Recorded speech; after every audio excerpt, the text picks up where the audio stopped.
Hello guys, हम लोगों ने थर्मोडायनेमिक्स पे एक वीडियो देख रखा है, बेसिक्स ऑफ थर्मोडायनेमिक्स। और ये है वीडियो का सेकंड पार्ट, और इसमें हम लोग देखेंगे कुछ इंट्रोडक्शन जो थर्मोडायनेमिक्स के लिए रिक्वायर्ड है।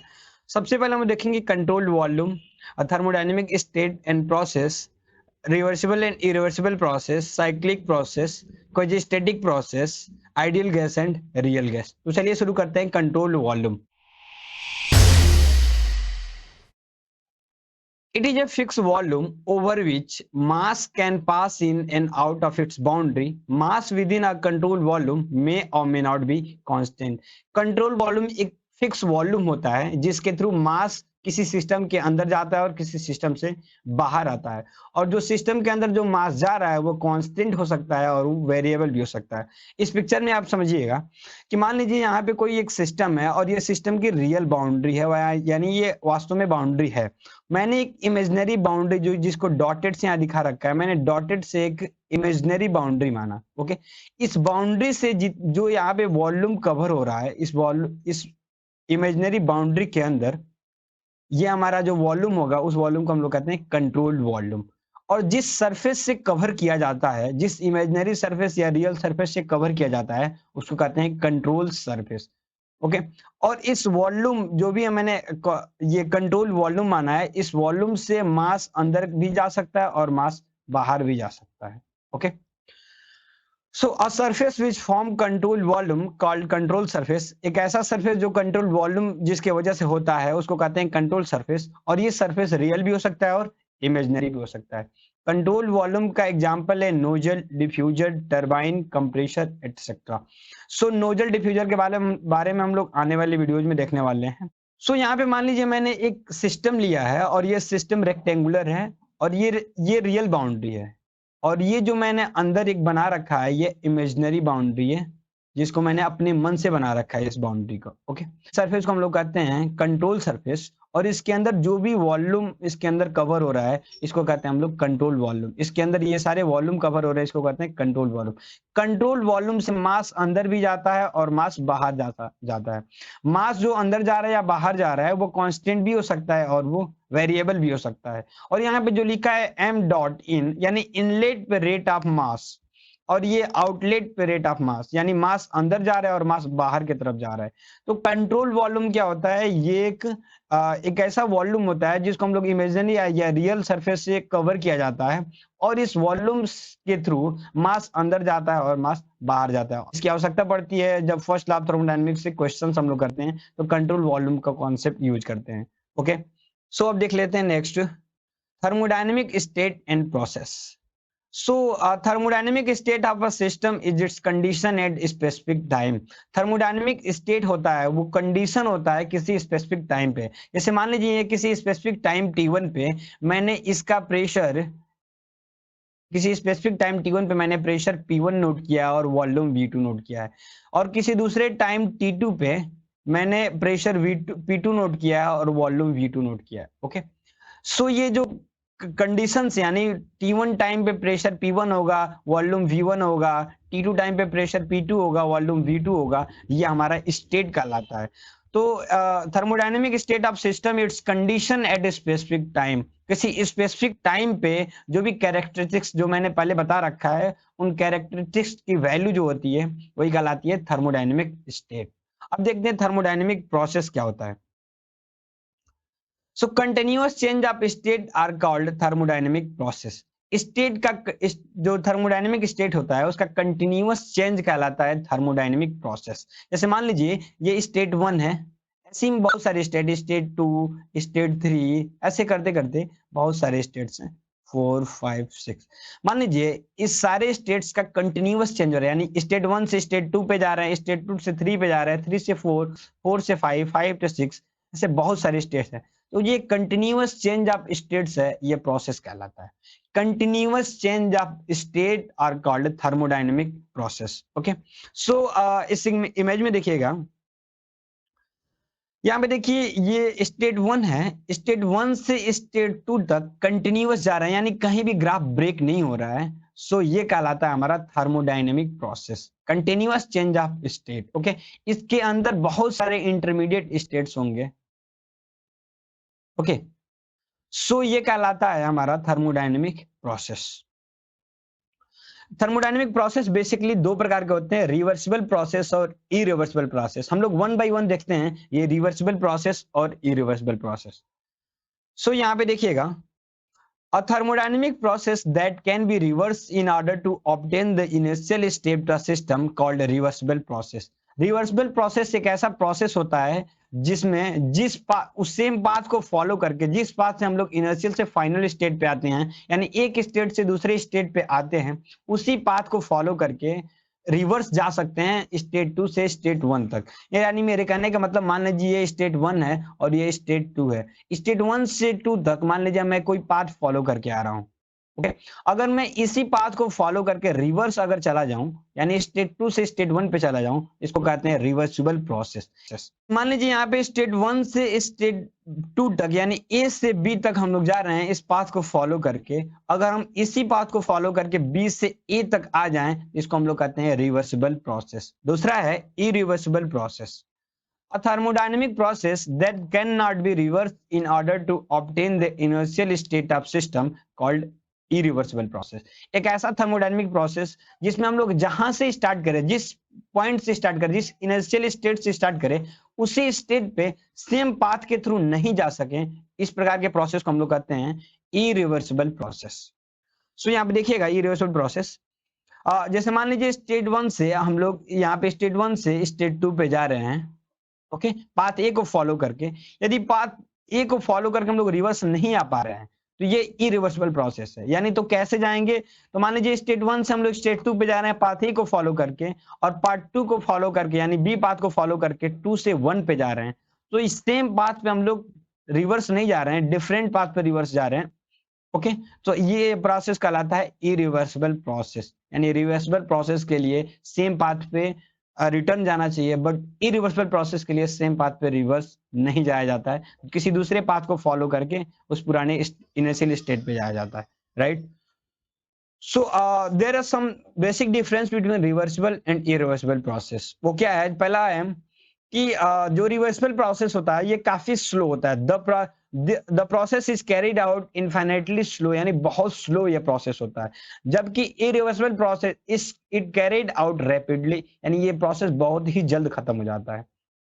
दूसरा, at any stage the equilibrium is not disturb, यानी रिवर्सिबल प्रोसेस में कोई भी ऐसा स्टेट नहीं होता है जो इक्विलिब्रियम में नहीं हो। यानी रिवर्सिबल प्रोसेस में जितने भी इक्विलिब्रियम स्टेट होते हैं, वो के सारे स्टेट, जितने भी स्टेट होते हैं वो सारे के सारे इक्विलिब्रियम में होते हैं। जबकि इरिवर्सिबल प्रोसेस में इक्विलिब्रियम्स, जो इंटरमीडिएट स्टेट्स होते हैं वो इक्विलिब्रियम में नहीं होते हैं, केवल फाइनल और इनिशियल पॉइंट ही इक्विलिब्रियम में होता है। थर्ड पॉइंट है, it take infinitely time for completion, यानी रिवर्सिबल प्रोसेस कंप्लीट होने में इनफाइनाइट टाइम लगता है। ये वेरी स्लो प्रोसेस है, एक्चुअल में ये प्रोसेस एग्जिस्ट ही नहीं करता है। इरिवर्सिबल प्रोसेस होता है, ये फाइनाइट टाइम लेता है, यानी 2 मिनट 4 मिनट कुछ टाइम में इरिवर्सिबल प्रोसेस कंप्लीट हो जाता है।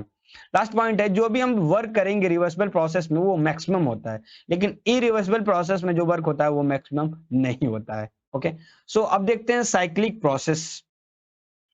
तो a process when a system start and return to the same thermodynamic state are called cyclic process। एक ऐसा प्रोसेस है, साइक्लिक प्रोसेस एक ऐसा प्रोसेस है जिस पॉइंट से हम स्टार्ट करते हैं उसी पॉइंट पे सेम आ जाते हैं। जैसे यहाँ पे देखिएगा, इरिवर्सिबल में मैंने सेम एग्जांपल लिया था, स्टेट 1 से स्टार्ट कर रहे हैं और स्टेट 2 पे जा रहे हैं पाथ ए को फॉलो करके, और पाथ बी को फॉलो करके स्टेट 2 से स्टेट 1 पे जा रहे हैं। ओके, सो हम लोग स्टेट 1 से स्टार्ट किए थे और रिटर्न स्टेट 1 पे आ गए, तो ये कहलाता है हमारा साइक्लिक प्रोसेस। ओके, यहाँ पे देखिए एक साइक्लिक स्ट्रक्चर बना है, पाथ ए और ये पाथ बी, ये साइक्लिक स्ट्रक्चर बना है, right. So work done on the system are negative work and work done by the system are positive work. Work done का जो फिनोमेना है ये समझना बहुत इंपॉर्टेंट है। फिजिक्स में जब हम वर्क करते हैं किसी सिस्टम पे तो उसको नेगेटिव वर्क कहते हैं, और जब सिस्टम वर्क करता है तो उसको कहते हैं पॉजिटिव वर्क है। ओके, जब सिस्टम वर्क करेगा तो उसको पॉजिटिव वर्क ट्रीट किया जाता है, और जब सिस्टम पे हम लोग वर्क करते हैं तो उसको नेगेटिव वर्क ट्रीट किया जाता है। यहाँ पे देखिएगा, यहाँ पे पिक्चर में दिखाया गया है, यहाँ पे सिस्टम वर्क कर रहा है, तो सिस्टम वर्क कर रहा है तो ये वर्क पॉजिटिव होगा, लेकिन जब हम सिस्टम पे वर्क कर रहे हैं तो ये वर्क निगेटिव होगा। फिजिक्स में ये होता है, केमिस्ट्री में इसका उल्टा होता है। सो हम लोग केमिस्ट्री में नहीं देख रहे हैं, फिजिक्स है, और पीके नाग में बुक में भी ये सेम चीजें ही दे रखी है, तो हमारे सेमेस्टर्स के लिए तो ये इंपॉर्टेंट है ही। नेक्स्ट देखते हैं क्वाजिस्टेटिक प्रोसेस क्या होता है। So quasi-static process is a very slow process for which all intermediate state are an equilibrium state. It is almost a reversible process. Quasi-static process एक ऐसा process होता है जिसमें जितने भी states होते हैं वो सारे के सारे equilibrium में होते हैं और ये काफी slow process होता है। ये almost reversible process है, 100% reversible नहीं होता है। तो इसको हम लोग समझते हैं एक पिक्चर में, यहाँ पे देखिएगा। यहाँ पे जैसे मान लीजिए ये कोई कंटेनर है और इस कंटेनर में हम गैस रखे हैं, गैस का प्रेशर P1 है और वॉल्यूम V1 है। इस गैस को हम लोग किसी पिस्टन से बंद कर रखे हैं और उस पर कोई वेट रखे हैं। मान लीजिए ये इसका इनिशियल पॉइंट है, यानी ये यहाँ से हम लोग स्टार्ट कर रहे हैं और ये इसका फाइनल पॉइंट है और यहाँ पे मैंने स्टॉपर्स लगा रखा है जिसके आगे पिस्टन नहीं जाएगा। मान लीजिए हम इस वेट को रैपिडली यहाँ से हटा लेते हैं, अचानक हम लोग यहाँ से हटा लेते हैं, ये क्या होगा, इनिशियल से फाइनल पॉइंट पे चला जाएगा। और आप लोग जानते हैं इनिशियल से फाइनल पॉइंट के बीच केवल इक्विलिब्रियम होगा, बीच में कोई किसी तरह का इक्विलिब्रियम नहीं होगा। तो ये प्रोसेस हमारे लिए इरिवर्सिबल प्रोसेस है। इरिवर्सिबल प्रोसेस में केवल इनिशियल और फाइनल पॉइंट के बीच इक्विलिब्रियम होती है, बाकी जितने भी इंटरमीडिएट स्टेट्स होते हैं वहां पे इक्विलिब्रियम नहीं होता है, ये मैंने बताया था आपको। अगर मान लीजिए इस वेट को हम कई पार्ट्स में डिवाइड कर रहे हैं, जैसे मान लीजिए इस वेट को हम कई सारे पार्ट्स में स्लाइस में डिवाइड कर दिया और इस स्लाइस में से एक एक पार्ट को रिमूव कर रहे हैं। एक एक पार्ट को रिमूव करने से यहाँ पे क्या होगा, जितने भी इंटरमीडिएट्स होंगे वो सारे इंटरमीडिएट्स इक्विलिब्रियम में होंगे। तो इसके वजह से हमें जो ग्राफ बनता है वो ग्राफ कुछ ऐसा बनता है, यानी इसमें जितने भी स्टेट्स हैं, फाइनल, ये इनिशियल पॉइंट है और ये फाइनल पॉइंट है, इनिशियल और फाइनल के बीच में बहुत सारे स्टेट्स हैं और ये सारे स्टेट्स क्या है, इक्विलिब्रियम में है। तो ये जब सारे स्टेट्स इंटरमीडिएट स्टेट इक्विलिब्रियम में होते हैं उसको क्या कहते हैं, रिवर्सिबल प्रोसेस। और ये काफी स्लो होता है क्योंकि हम लोग इस मास को कई सारे पार्ट में डिवाइड करके और धीरे धीरे कर रहे हैं, जबकि यहाँ पे हम लोगों ने क्या किया था, अचानक से हटा लिया था वहां से। तो ये केवल इनिशियल और फाइनल पॉइंट के बीच ही इक्विलिब्रियम था, लेकिन यहाँ पे जितने भी स्टेट हैं और सारे स्टेट्स पे इक्विलिब्रियम होगा। तो ये रिवर्सिबल प्रोसेस इसे कह सकते हैं। 100% ये रिवर्सिबल तो नहीं होता है, बट इसको ऑलमोस्ट रिवर्सिबल हम लोग एज्यूम कर लेते हैं, और ये क्या है, इरिवर्सिबल प्रोसेस है। Ideal gas. आइडियल गैस क्या होता है, a hypothetical gas which follow the gas equation PV equal to nRT called ideal gas. एक ऐसा गैस जो PV equal to nRT equations को फॉलो करता है उसको हम लोग कहते हैं ideal gas. PV equal to nRT हम लोगों ने प्रिपरेशन टाइम पे भी पढ़ा था और कॉलेज में भी पढ़े हैं और आगे भी पढ़ेंगे। PV इक्वल टू nRT क्या है, ये आइडियल गैस इक्वेशन है।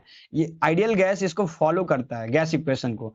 तो जो gas PV equal to nRT को फॉलो करता है उसको हम लोग कहते हैं आइडियल गैस है। एक दूसरा फॉर्मूला, दूसरा डेफिनेशन जो काफी फेमस है वो क्या है, अ gas which obey the all gas law under all condition of temperature and pressure are called ideal gas. एक ऐसा गैस जो सभी गैस लॉ को ओबे करता है at all condition of temperature and pressure, यानी टेम्परेचर और प्रेशर कुछ भी रख दो वो गैस लॉ को ओबे करेगा। गैस लॉ क्या होता है, Boyle's law, Charles law, Gay Lussac law, ये सारे गैसियस लॉज हैं। ओके, अब देखते हैं रियल गैस क्या होता है। Real gas which obey the gas law under at very high temperature and low pressure are called real gas। एक ऐसा गैस है जो गैस लॉ को केवल ओबे करता है केवल हाई टेम्परेचर और लो प्रेशर पे। उसको हम लोग कहते हैं रियल गैस, यानी हाई टेम्परेचर और लो प्रेशर जब होगा तो गैस लॉ को ओबे करेगा, अदरवाइज नहीं करेगा। और एक्चुअल में रियल गैस ही एग्जिस्ट करता है, आइडियल गैस हमारा हाइपोथेटिकल गैस है। इसलिए यहाँ पे डेफिनेशन में था हाइपोथेटिकल गैस, ये एक्चुअल में गैस नहीं होता है। Okay, assumptions for ideal gas. Ideal gas के लिए कुछ एजम्पशंस है जिसको पोस्टुलेट्स ऑफ आइडियल गैस भी कहते हैं, और वो क्या है देखिएगा। Gas consist of small particles या molecules which are in a continuous random motion thus possess the kinetic energy. जो भी गैस होता है ना वो छोटे छोटे मॉलिक्यूल से मिलकर बना होता है। जैसे मान लीजिए इस कंटेनर में हम गैस रखे हैं, ये गैस के छोटे छोटे मॉलिक्यूल्स हैं। तो पहला पॉस्टुलेट है कि गैस जो भी होगा वो छोटे छोटे मॉलिक्यूल से मिलकर बना होता है। वो दूसरा पॉस्टुलेट्स है, the volume of particle present is negligible compare to the total volume, यानी इस पार्टिकल के वॉल्यूम को हम लोग नेग्लिजिबल मान के चलते हैं इस पूरे कंटेनर के वॉल्यूम के रिस्पेक्ट में। थर्ड है intermolecular force are negligible, that is no force of attraction और रिपल्सन, यानी इस मॉलिक्यूल्स के बीच में ना कोई अट्रैक्शन फोर्स लगता है और ना कोई रिपल्सन फोर्स लगता है। ओके, उसको हम लोग निग्लेक्ट कर देते हैं जो अट्रैक्शन और रिपल्सन फोर्स लग रहा है मॉलिक्यूल्स के बीच में। थर्ड है, the moving particle constantly collide with themselves and the side of container, pressure exerted by gas is due to this collision. तो देखिएगा जो मॉलिक्यूल्स हैं आपस में कोलिजन कर रहे हैं, इसके कोलिजन की वजह से जो भी यहाँ प्रेशर एक्सर्ट हो रहा है इस कंटेनर में, वो इनके कोलिजन की वजह से जो प्रेशर हो रहा है वो प्रेशर है। ओके, नेक्स्ट है, ऑल कोलिजन बिटवीन एटम और मॉलिक्यूल्स आर परफेक्टली इलास्टिक। ये जितनी भी कोलिजन होते हैं वो परफेक्टली इलास्टिक कोलिजन होते हैं, यानी इसमें कोई एनर्जी का लॉस नहीं होता है। इलास्टिक कोलिजन में हम लोगों ने 12th में भी पढ़ा था कि जो भी जो इलास्टिक कोलिजन उसे कहते हैं when there is a no loss of energy, that collision is known as elastic collision। तो ऐसा कोलिजन होता है जो मॉलिक्यूल्स का, वो इलास्टिक कोलिजन होता है, इसमें किसी भी एनर्जी का लॉस नहीं होता है। लास्ट पॉइंट है, at any given instant the particle do not all move at the same speed and therefore do not all have the same kinetic energy. Temperature is measure of the average kinetic energy of molecules of a gas. यानी जो भी molecules है वो same speed से move नहीं कर रहे हैं और नहीं सेम डायरेक्शन में कर रहे हैं, यानी डिफरेंट स्पीड से और डिफरेंट डायरेक्शंस में मूवमेंट कर रहे हैं। सो ये टोटल काइनेटिक एनर्जी यानी एवरेज काइनेटिक एनर्जी हम लोग निकाल सकते हैं, और जो टेम्परेचर होता है ये इनके काइनेटिक एनर्जी के कारण ही होता है। ये एजम्पशंस जो है बहुत इंपॉर्टेंट है, क्योंकि एग्जाम में सेमेस्टर्स में हम लोग में तो डायरेक्टली पूछा जाता है कि write the two assumptions of ideal gas. Okay, अब देख लेते हैं कुछ some basic difference between ideal and real gas. तो वो डिफरेंसेस क्या है देखिएगा। Ideal gas obey the all gas law under all condition of temperature and pressure, यानी आइडियल गैस ओबे करता है सभी गैस लॉ को सारे टेम्परेचर और प्रेशर के लिए, जो कि मैं डेफिनेशंस में पहले ही बता चुका हूं। और रियल गैस ऐसा नहीं करता, रियल गैस केवल लो प्रेशर और हाई टेम्परेचर पर ही गैस लॉ को ओबे करता है। सेकेंड है, volume occupied by the molecule is negligible as compare to the total volume occupied by gas, यानी जो वॉल्यूम है उस मॉलिक्यूल्स का, वो मॉलिक्यूल का वॉल्यूम नेग्लिजिबल माना जाता है टोटल कंटेनर का जो वॉल्यूम है इसके रेस्पेक्ट में। जबकि रियल गैस में ऐसा नहीं होता है, मॉलिक्यूल के वॉल्यूम्स को नेग्लिजिबल नहीं माना जाता है टोटल वॉल्यूम के कंपेयर में। ओके, अब ये देखिए फोर्स ऑफ जो भी अट्रैक्शन है या रिपल्शन है उसको नेग्लिजिबल माना जाता है मॉलिक्यूल के बीच में, किसमें, आइडियल गैस में। जबकि रियल गैस में ऐसा नहीं होता है, जो फोर्स ऑफ अट्रैक्शन है उसको नेग्लिजिबल नहीं माना जाता है। और देखिएगा आइडियल गैस ओबे करता है पीवी इक्वल टू एनआरटी को, यह भी पहले डेफिनेशन में बता चुका हूं, पीवी इक्वल टू एनआरटी को आइडियल गैस ओबे करता है। लेकिन रियल गैस है वो वान डेर वाल इक्वेशंस को ओबे करता है, और ये है वान डेर वाल गैस इक्वेशन। यदि ये वीडियो आपको अच्छा लगा हो तो लाइक कीजिए, शेयर कीजिए और चैनल को सब्सक्राइब जरूर कीजिएगा, क्योंकि और भी मैं ऐसी वीडियो डालने वाला हूं। और यदि आपको कोई क्वेरी हो तो आप मुझे कमेंट बॉक्स में कमेंट कीजिएगा, मैं वहां से आपको आंसर देने की कोशिश करूंगा। पूरा वीडियो देखने के लिए thank you, have a nice day.